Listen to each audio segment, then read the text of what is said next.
Doom, do, do, do, do, do, do, do, do, do, do, doom, do, do, do, do, do, doom, doom. This is Pointless Witticisms, the thing where I talk about things where every given thing is a film that I consider to not be of too much importance. It's not one that you're exactly going to say, oh, you have to go see this. Today's thing is, of course, Hellbound Hellraiser 2, the sequel to Hellraiser, one of my favourite horror films of all time. I talked about that film too at one point. It was a film adaptation of the Clive Barker book The Hellbound Heart, that featured sex and violence, and Hellraiser's sequel also has sex and violence. While the usual horror film will of course have sex and violence as separate entities in the sense that teens are having sex and then a slasher of some description will be having violence, the Hellraiser films traditionally have monsters that are basically a representation of violence and sexuality. The sort of representation of a moral rejection of the growing decadence and violence of popular culture and the growing sexuality throughout the 1980s, where another horror movie has a big brawny monster in a coat killing people with machetes. The villains of Hellraiser are otherwise ordinary men and women who have damaged themselves through their lack of moral fibre and have sort of tortured their skin and such and dressed themselves up in black leather. It's a bit of a metaphor for BDSM stuff. This is seen in the human villains that are willing to hurt others for their own pleasure, and of course the Cenobites, the demonic and or angelic monsters at the centre of the Hellraiser franchise. The Cenobites are arguably less evil than the human villains of the first and second Hellraiser films. They see themselves as being beyond morality, and at times they believe that people will come to enjoy what they are inflicting on them, which potentially makes them even more monstrous again, since you can then compare them to the sort of patterns of abuse with the way these monsters are oblivious and or willing to ignore how others are suffering when they perpetuate what was done to them. Now, anyway, as far as plot goes, Hellraiser 2 sees the return of Julia Cotton, a villain in the first film, here playing the role in this film that her lover played in the first.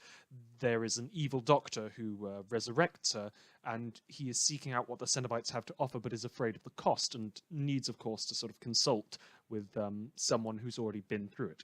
Now, the cost, of course, of what the Cenobites have to offer is exactly the same as the reward, really. You get dragged into hell and tortured. The protagonist of the first film returns, Kirsty Cotton, and she has been put into a mental hospital because she told the police about what happened in the first film, and there's also a young girl who is a little out of it, and she compulsively solves puzzles. Puzzles like Rubik's Cubes and Le Marchand's configurations. That's the box in Hellraiser, the sort of puzzle box. It's another of the film's recurring elements, a portal into hell that anyone with enough desire can open, provided they can solve a Rubik's Cube. Now, if you open it, Doug Bradley will come and visit you while wearing the iconic pinhead makeup, and then he will most likely say something very, very dramatic, and then stick hooks into your skin and drag you away into hell. And for some reason, people keep opening this box. That reason being that it's not really hell in Hellraiser so much. Hell in Hellraiser is more like a realm of suffering, but it's one with voluntary participants as well. People that enjoy that sort of thing, where people are then sort of ground down with suffering and with sensuality until they just can't feel either of it anymore, and they become like the Cenobites and go around dressing up in black leather and hitting people and stuff. A traditional hell is a place where you are made to pay for your sins, and Hellraiser's hell is a place where you become your sins. Now, Hellraiser's monsters are all humans who have lost what good they have in pursuit of things forbidden to them, and that is a bit of a dramatic thing in this film, where they sort of reveal, oh my god, they were human, which you probably assumed in the first place anyway, considering that they look kind of human. They don't exactly have horns or are too otherworldly, although there are some very ugly looking ones in the background, those being Butterball, the nickname by the staff behind the makeup and stuff for the fat Cenobite, and the Chatterer, who is the nickname for the one that has no eyes and keeps making noises with his teeth all the time. While the other Cenobites are, of course, Pinhead, who is the one with pins in his head, and the female, who is the female one.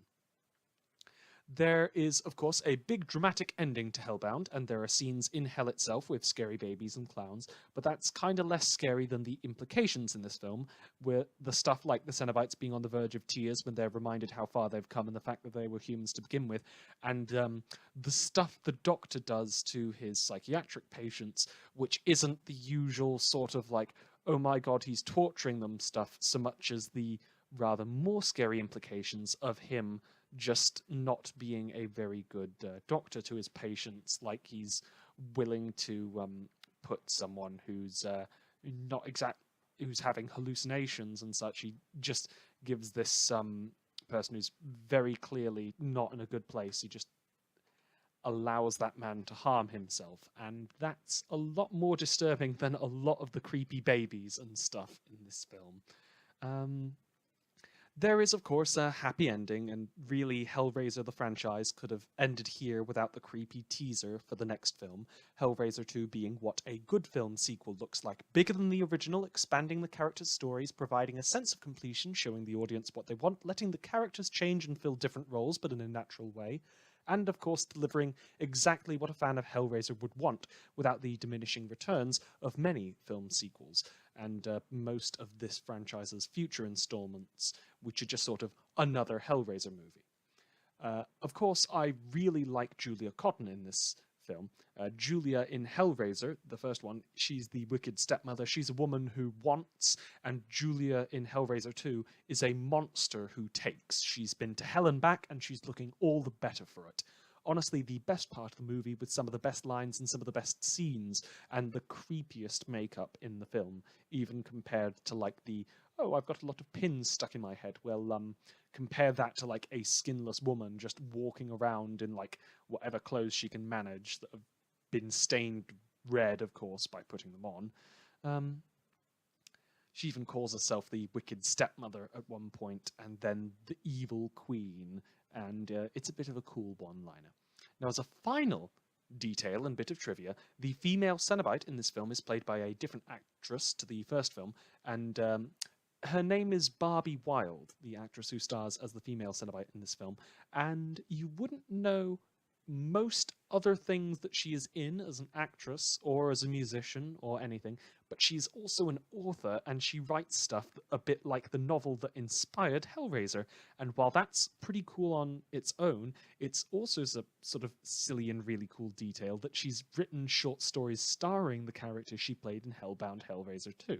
I say really cool, the stories are actually gross violence and sex stuff, but they're rather cool nonetheless, and I picked up a collection of her short stories online the other day alongside a graphic novel guide to they-them pronouns.